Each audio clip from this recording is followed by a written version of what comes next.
জয়, আপনার কাছে জানতে চাইবো চট্টগ্রাম থেকে কোন কোন জেলার উদ্দেশ্যে ট্রেন ছেড়ে যাচ্ছে, আর এছাড়া স্টেশনে যাত্রীদের সমাগম কেমন দেখছেন? ধন্যবাদ লাইবা আপনাকে। আপনি যথার্থই বলছেন যে স্বল্প দূরত্বের যে ট্রেন, সেই ট্রেন 12 দিন পর চলাচল শুরু হচ্ছে। প্রথম ট্রেন আমরা দেখাতে চাচ্ছি যে চাঁদপুরগামী যে ট্রেন, একটু পর চট্টগ্রাম রেল স্টেশন থেকে ছেড়ে যাবে ট্রেনটি। তো এখানে যারা যাত্রী তারা আসতে শুরু করেছে, ট্রেনে উঠতে শুরু করেছে।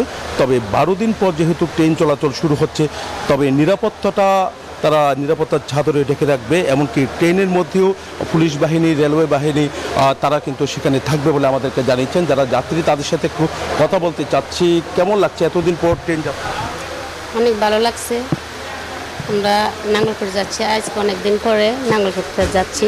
চট্টগ্রাম থেকে বেড়াতে আসছি, যাইতে পারিনি। এখন আজকে ট্রেন চলাচলে আজকে যাইতে পারতেছি। অনেক ভালো নিরাপত্তা থাকা দরকার, আমরা অনেক নিরাপত্তায় যাচ্ছি।